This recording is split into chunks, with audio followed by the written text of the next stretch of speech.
नमो बुदाय जय भीम साथियों। मैं वीरेंद्र कुमार, सचिव उत्तरी भारत, ऑल इंडिया समता सैनिक दल।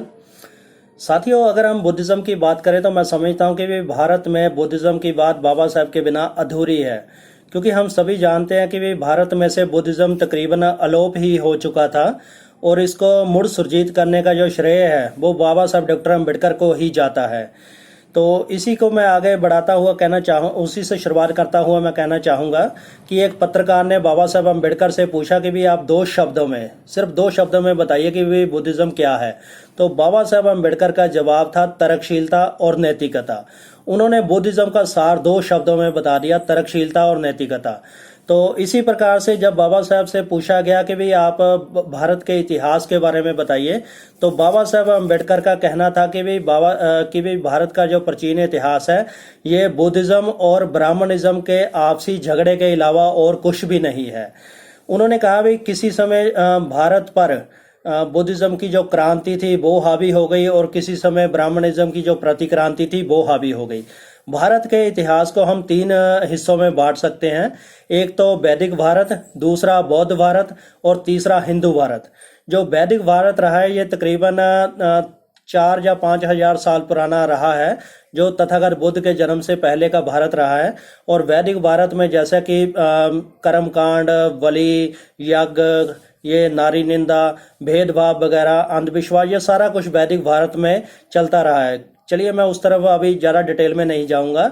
तो मैं कहना चाहूँगा कि जैसे कि आज से तकरीबन 2500 साल पहले, यानी तकरीबन 563 ईसा पूर्व, जब तथागत बुद्ध का जन्म हुआ, उन्होंने जब उसके बाद ज्ञान प्राप्ति की, तब से जो बुद्धिज़्म का प्रचार प्रसार हुआ तो वो बौद्ध भारत गिना जाता है, कहा जाता है। तो बुद्धा के जीवन के बारे में अभी मैं ज़्यादा चर्चा नहीं करूंगा, सिर्फ एक उनके विषय से जो संबंधित है, जन्म से जो संबंधित है, उसके बारे में आपके सामने जरूर चर्चा करना चाहूँगा, और वो है ग्रह त्याग। वो इसलिए क्योंकि इसके बारे में बहुत सी भ्रांतियां पाई जाती है कि भी उनके ग्रह त्याग को लेके। असल में बाबा साहब अम्बेडकर क्या लिखते हैं बुद्ध एंड धम्मा में? बाबा साहब अम्बेडकर लिखते हैं कि जो कोली और शाक्य समुदाय के लोग थे, इनका जो राज्य था, इस राज्य के बीच में से जो नदी बहती थी, उस नदी के पानी को लेकर अक्सर झगड़ा हुआ करता था, वाद विवाद रहता था कि वो इस बात के लिए कि भी इस नदी के पानी से सबसे पहले कौन से राज्य वाले अपने खेतों की सिंचाई करेंगे। तो इसी प्रकार से जब शाक्यों की जो सभा गठित हुई थी, उसमें ये प्रस्ताव रखा गया सेनापति द्वारा कि भाई हमें युद्ध करना चाहिए और कोलियों के साथ हमें युद्ध करना चाहिए। तो जो सिद्धार्थ गौतम थे, उन्होंने युद्ध में हिस्सा लेने के लिए साफ तौर पर मना कर दिया। उन्होंने कहा कि भाई जो कोली समुदाय के लोग हैं वो भी हमारे भाई बंधु ही हैं, इसलिए अगर हम उनका खून खराबा करेंगे तो ये अच्छी बात नहीं है, हमें कोई और समाधान इस समस्या का ढूंढना चाहिए।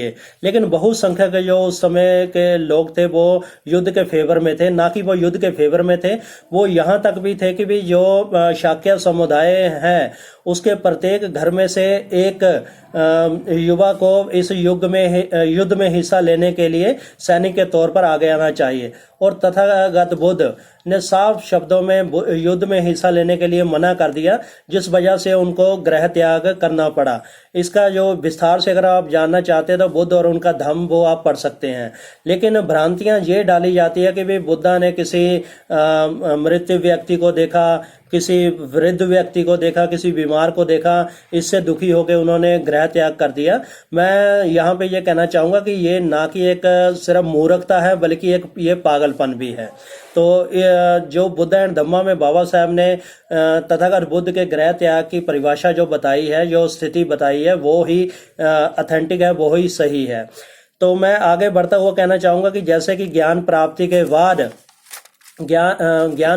बाद तथागत बुद्ध ने अपने धम्म का प्रचार प्रसार जो करना शुरू किया, उसमें जो प्रमुख थे वो ये थे कि भी तथागत ने कहा कि भी मैं मुक्तिदाता नहीं, मैं सिर्फ एक मार्गदाता हूँ। मैं आपको मुक्ति नहीं दिला सकता, सिर्फ आपको अच्छा जीवन व्यतीत करने का एक रास्ता ही बता सकता हूँ। मैं आपका मार्गदाता हूँ, मुक्तिदाता नहीं। इसी प्रकार से उन्होंने जो गरीबी है उसको उन्होंने महारोग बताया। उन्होंने कहा भी संसार जो है, संसार में दुख है और जो दुख है उसका कोई ना कोई कारण है, जो कारण है उसका निवारण है, यानी कि उसका सोल्यूशन है, जो समस्या है उसका कोई ना कोई सोल्यूशन है। परमात्मा में विश्वास को उन्होंने अधर्म बताया। इसी प्रकार से तथागत बुद्ध ने तकरीबन 45 वर्ष तक अपने धर्म का प्रचार प्रसार किया और लगभग 1500 साल तक भारत पर बुद्धिज्म का जो पूर्ण तौर पर जो साम्राज्य था, बुद्धिज्म का प्रभाव वगैरह रहा है।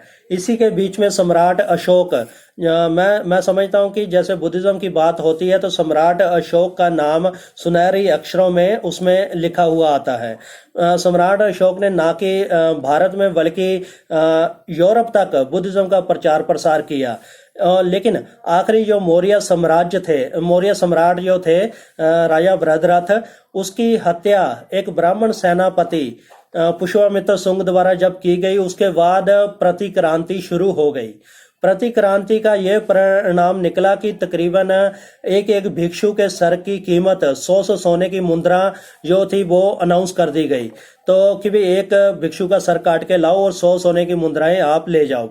इसी के चलते हुए जो ये कत्लेआम हुआ, इसी के कारण बहुत से भिक्षु जो थे वो विदेशों में चले गए, कुछ जंगलों में चले गए और कुछ बहुत से भिक्षुओं का कत्लेआम वगैरह हुआ। ये सारा सिलसिला वगैरह चलता रहा, इसी के ये सारा सिलसिला वगैरह चलता रहा। लेकिन मैं यहाँ पर एक बार ये भी कहना चाहता हूँ कि जो बुद्धिस्ट लोग थे, जो भिक्षु थे या जो बुद्ध के विचारों को मानने वाले थे, बुद्धिज्म को मानने वाले थे, उनके ऊपर दो प्रकार से हमले हुए। एक तो जो ब्राह्मण शासक थे उनकी तरफ से, दूसरे जो मुस्लिम हमलावर थे उनकी तरफ से भी ये हमले हुए। पहला जो मुस्लिम हमलावर है वो इब्ने कासिम नाम का मुस्लिम शासक था, जो तकरीबन 712 ईस्वी के आसपास जिसने भारत के ऊपर हमला किया। और ये हमले तकरीबन 13वीं सदी तक ये सारे निरंतर चलते रहे। इन हमलों का परिणाम ये हुआ कि जैसे तक्षशिला, नालंदा जैसी जो विशाल महान यूनिवर्सिटियां थी वो तबाह कर दी गई, वो बर्बाद कर दी गई। और उसके अलावा जो अशोक द्वारा बुद्ध विहार निर्माण किए गए थे, जो स्तूप बनाए गए थे, वो भी राख के ढेर में तब्दील कर दिए गए। और बुद्धा के जो मूर्तियां थी उनको भी मान लीजिए उन्होंने काफ़ी नुकसान वगैरह पहुंचाए। ये सारा चलता ही रहा।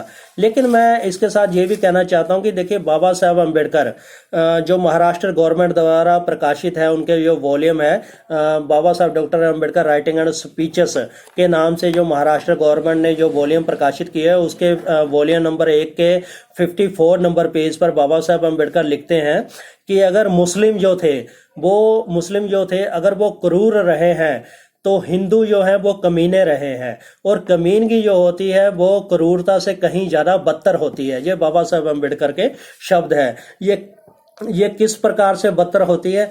जो मुस्लिम शासक थे उन्होंने तो जो मूर्तियां वगैरह तोड़ी, या बाकी जो बौद्ध मठ थे, बुद्ध विहार थे, उनको तोड़ा वगैरह, ये सारा कुछ हुआ। लेकिन जो हिंदू शासक जो थे तो उनकी तरफ से क्या हुआ? देखिए, भारत में 3 प्रकार की छुआछूत की जाती थी अपने लोगों के साथ। ये 3 प्रकार की कैसे थी? एक अनटचेबल जिनको कहा जाता था, एक अनशैडोबल, एक अनसीएबल। ये 3 प्रकार के थे। यानी कि एक ये थे जिनके छूने से कोई अछूत, किसी अछूत के छूने से कोई अपवित्र हो जाता था। दूसरा किसी की परछाई से। तीसरा अगर किसी को कोई दूर से देख लेता था, इसी से वो अपवित्र हो जाता था। लेकिन ये छुआछूत पैदा कैसे हुई? बाबा साहब अम्बेडकर डी.आर. भंडारकर का हवाला देते हुए लिखते हैं कि तकरीबन 200 ईस्वी के आसपास छुआछूत का कोई नामो निशान नहीं था, लेकिन 600 ईस्वी तक इसका जन्म हो चुका था। इसलिए हम कुछ परिणाम के साथ ये कह सकते हैं कि इसका जो जन्म है ये 400 ईस्वी के आसपास हुआ है।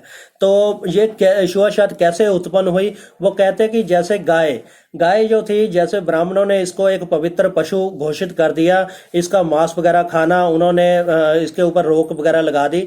लेकिन जो अछूत लोग जिनको कहा जाता है, जो बुद्धिस्ट लोग थे, उन्होंने गाय का मांस खाना छोड़ा नहीं। उन्होंने गाय का मांस निरंतर वैसे ही उन्होंने जारी रखा। तो जिस वजह से उनके साथ ये सारा भेदभाव, ये सारी छुआछूत उनके साथ होती रही, क्योंकि वो ब्राह्मण लोग जो थे वो गाय को एक पवित्र पशु घोषित करके वो चाहते थे कि भाई वो बुद्धिज्म के खिलाफ कोई मूवमेंट वगैरह खड़ी कर सके। ये सारा सिलसिला वगैरह चलता रहा। देखिए लेकिन मैं ये बात साथ में कहना चाहता हूँ कि जो बुद्धा के जो प्रवचन थे, जो बुद्धिज्म था, ये एक ब्राह्मणिज्म के खिलाफ बहुत बड़ी बंगार थी। बुद्धिज्म ने बहुत बड़ी, बहुत महान प्राप्तियां की है, उसकी भारत को बहुत देन है। ब्राह्मणी जो व्यवस्था थी वो बुद्धिज्म के प्रभाव के कारण पूरी तरह से ध्वस्त हो चुकी थी। बाबा साहेब अम्बेडकर लिखते हैं कि भाई बुद्धिज्म एक क्रांति थी, ये फ्रांस की क्रांति जितनी ही महान क्रांति थी। हालांकि ये बतौर एक धार्मिक क्रांति शुरू हुई, लेकिन ये राजनीतिक, सामाजिक और ये आर्थिक क्रांति भी बनी। कुछ लोग कहते हैं कि भाई बाबा साहेब अम्बेडकर ने बहुत जल्दबाजी में बुद्धिज्म का अपनाया, ये सरासर बेवकूफ़ी है। देखिए जब तकरीबन 1907 में बाबा साहेब ने मैट्रिक पास की थी, 10वीं पास की थी, तो उनके पिता के जो एक मित्र थे कृष्णा जी अर्जुन, तो उन्होंने बाबा साहेब अम्बेडकर को गौतम बुद्ध का जीवन और चरित्र नामक एक किताब पढ़ने के लिए दी थी। बाबा साहेब उस समय से बुद्धा के जीवन से काफ़ी प्रभावित थे। इसी के साथ मैं ये भी जोड़ना चाहता हूँ कि जो 13 अक्टूबर 1935 को बाबा साहेब अम्बेडकर ने जोएला की कॉन्फ्रेंस में ये अनाउंस किया था कि भी मैं बतौर एक हिंदू पैदा हुआ, लेकिन मैं हिंदू मरूंगा नहीं। उस समय बाबा साहब ने ये भी कहा था कि भाई जो हिंदू धर्म है ये हमारे पूर्वजों का धर्म नहीं है, ये हमारे पूर्वजों के ऊपर एक गुलामी के तौर पर थोपा गया धर्म है। सो देखिए साथियों, जो गुलामी के तौर पर हमारे ऊपर थोपा गया है, उस गुलामी को तो हमें कब तक अपने सर पर ढोते हुए चलना चाहिए, ये आपके ऊपर है। लेकिन मैं तो ये यहाँ तक कहूंगा कि भाई इस गुलामी को हमें जितनी जल्दी हो सके अपने सर से उतार कर फेंक देना चाहिए। बाबा साहब अम्बेडकर ये भी कहते हैं कि भाई हमें कर्म फिलॉसफी में विश्वास नहीं रखना चाहिए, हमें कर्म फिलॉसफी को त्याग देना चाहिए। ये बात गलत है कि भी माँ बाप जो होते हैं वो बच्चे को सिर्फ जन्म ही देते हैं, उनको भविष्य अच्छा उज्जवल नहीं बनाते। बाबा साहब कहते हैं कि भी अगर हम इस फिलॉसफी को त्याग दें, हम अच्छी जल्दी प्रगति करेंगे। और इसके साथ साथ अगर हम लड़कों के साथ साथ लड़कियों को भी शिक्षा के ऊपर ध्यान दें, उनको भी आगे बढ़ने के अवसर दें, तो हम और भी ज़्यादा मानवीय प्रगति कर पाएंगे। बाबा साहब ने जैसा कि भारतीय संविधान में मैं ये भी कहना चाहूँगा कि भाई बाबा साहब ने हमें बंगारते हुए यहाँ तक कहा कि भाई जो माँ बाप अपने बच्चों को अपने से बेहतर जीवन नहीं दे सकते, उन माँ बाप और पशुओं में कोई अंतर नहीं है। बाबा साहब अम्बेडकर ये लिखते हैं। आगे बढ़ते हुए मैं कहना चाहूँगा कि भी देखिए बाबा साहब ने जब भारतीय संविधान लिखा, अगर हम उसकी प्रस्तावना को देखें, उसकी भूमिका को देखें, तो उसमें समता, समानता, स्वतंत्रता, भ्रातृभाव, ये जो शब्द आते हैं, ठीक है ना, ये मान लीजिए ये कहाँ से आए शब्द। बाबा साहब ही इसका जवाब देते हैं। बाबा साहब कहते हैं कि भाई ये किसी के मन में कोई गलत फहमी ना रहे कि मैंने ये शब्द जो है ये फ्रांस की क्रांति से लिए हैं। मैंने ये ऐसा नहीं किया, मैंने ये शब्द जो है अपने गुरु गौतम बुद्ध की शिक्षाओं से लिए हैं, ये बाबा साहब कहते हैं। बाबा साहब ने एक जगह पर, अगर आप उनके जो उनका राइटिंग और स्पीचेस वगैरह है उनका आप अध्ययन करें, तो देखिए जब बाबा साहब अमेरिका में पढ़ते थे 1916 के आसपास, जब वो अमेरिका में पढ़ते थे 1916 के आसपास, शायद फरवरी 1916 तारीख है, जो उन्होंने एक बुद्धिज्म से संबंधित एक किताब के ऊपर उनके सिग्नेचर जो आपको मिलेंगे। इसी प्रकार से बाबा साहब जो उनका आखिरी माननीय महान ग्रंथ है बुद्ध और उनका धम्म, जो आखिरी उनका महान ग्रंथ है, जो कि उन्होंने तकरीबन 5 दिसंबर की रात को जिसके फाइनल प्रूफ उन्होंने देखे थे, तो उसके भूमिका में वो बाबा साहब लिखते हैं। उसकी भूमिका में क्या लिखते हैं, वो कहते हैं कि अगर किसी को बुद्धिज्म को अच्छी प्रकार से समझना है, अच्छी प्रकार से जानना चाहता है, तो उनको ये मेरी लिखी हुई 3 किताबें जो है वो पढ़ सकता है। सबसे पहली किताब कौन सी है? बुद्ध और उनका धम्म। दूसरी किताब का वो जिक्र कहते हैं, दूसरी किताब है बुद्ध और कार्ल मार्क्स। तीसरी किताब है प्राचीन भारत में क्रांति और प्रतिक्रांति। ये तीनों किताबों का समूह है जो बुद्धिज्म को जानने के लिए जो लोग हैं वो पढ़ सकते हैं। इस प्रकार से बाबा साहब अम्बेडकर लिखते हैं कि भाई मैं बुद्धिज्म को इसलिए प्राथमिकता देता हूं क्योंकि इसमें तीनों सिद्धांत एक ही स्थान पर मिल जाते हैं जो किसी दूसरे धर्म में नहीं मिलते। शेष सभी धर्म आत्मा, परमात्मा और मृत्यु के बाद के जीवन संबंधी गलतान है, परेशान है। बुद्धिज्म अंधविश्वास और देवी शक्ति के विरुद्ध सूझबूझ, प्रज्ञा प्रज्ञा सूझबूझ सिखाता है, ये करुणा प्रेम सिखाता है, ये समता का सिद्धांत प्रस्तुत करता है। इस धरती पर इंसान की भलाई और खुशहाली के लिए इन्हीं चीज़ों की ज़रूरत है। बुद्धिज़्म के ये तीनों सिद्धांत मुझे आकर्षित करते हैं और संसार को भी ये सिद्धांत आकर्षित करने चाहिए। ना तो आत्मा और ना ही परमात्मा संसार को बचा सकते हैं। तो देखिए, मैं ये वो इसलिए भी है क्योंकि बाबा साहब अम्बेडकर यहाँ तक कहते हैं कि भी देखिए, जो तथागत बुद्ध थे, दुनिया के इतिहास के जितने भी आप धर्म संस्थापकों को ले लीजिए, उनके बारे में आपको सिर्फ तथागत बुद्ध जो थे वो ही एक ऐसे महापुरुष मिलेंगे जिन्होंने अपना धर्म किसी के ऊपर थोपा नहीं है। उन्होंने अपना धर्म जो था उनका, उन्होंने कहा कि भाई जिन लोगों को मेरे धर्म में आना है वो भेड़ बकरियों की तरह मत आइए, मेरे पीछे आप भेड़ बकरियों की तरह मत लग जाइए। आप सबसे पहले मेरे धर्म के सिद्धांत जो हैं, धर्म की जो शिक्षाएं हैं, उनको जांचिए, परखिए, आप अपनी तरक की कसौटी पर देखिए। अगर आपको अच्छे लगें तभी आप अपनाइए, नहीं तो भेड़ बकरियों की तरफ आप हमारे पीछे मत आइए। अब ये बात है कि देखिए, जो बाबा साहब अम्बेडकर ने, जो लोग ये कहते हैं कि भाई मैं अम्बेडकर राइट हूँ, मैं अम्बेडकर ही हूँ, मैं समझता हूँ कि भाई सिर्फ अम्बेडकर ही होना ही काफ़ी नहीं है। वो अम्बेडकर ही नहीं कहला सकता अगर वो बुद्धिस्ट नहीं है। वो इसलिए भी क्योंकि बाबा साहब अम्बेडकर के जीवन भर के जो संघर्ष है, जो उनकी प्रेरणाएं हैं, जो उनके सिद्धांत है, अगर उन सिद्धांतों को हम देखें तो हम पाएंगे कि भी बाबा साहब अम्बेडकर ने जो हमें अंत में रास्ता बताया है वो ही रास्ता हमारे लिए कल्याणकारी है, और वो रास्ता है बुद्धिज्म का रास्ता। अगर हम बुद्धिज्म के रास्ते के ऊपर नहीं चलते तो मैं समझता हूँ कि भी हम अम्बेडकर ही भी नहीं है। क्योंकि बुद्धिज्म को के रास्ते पर चलने की बजाय बुद्धिज्म को इग्नोर करते हुए जब हम जाते हैं तो हम अम्बेडकर ही नहीं हो सकते और कुछ भी हो सकते हैं। इसी के साथ मैं अंत में ये कहना चाहूँगा कि देखिए, जो बाबा साहब का जो सपना था भारत को बौद्धमय करने का, हमें उसे साकार करना चाहिए। उसको यही हमारी बाबा साहब अम्बेडकर के प्रति पूर्ण तौर पर श्रद्धांजलि होगी। वो इसलिए भी क्योंकि बाबा साहब अम्बेडकर कहते हैं कि भी बुद्धिज्म का प्रचार प्रसार करने का मतलब है मानवता का कल्याण करना। तो इसलिए मानवता के कल्याण के लिए भी हमें बुद्धिज्म का प्रचार प्रसार करना चाहिए। यहाँ पर अंत में मैं डॉक्टर इकबाल, जिन्होंने लिखा था कि भी सारे यहाँ से अच्छा हिंदुस्तान हमारा, उनके शब्दों में जो उन्होंने एक कविता है बुद्धा के ऊपर उन्होंने लिखी थी, वो मैं आपके सामने रखना चाहूँगा।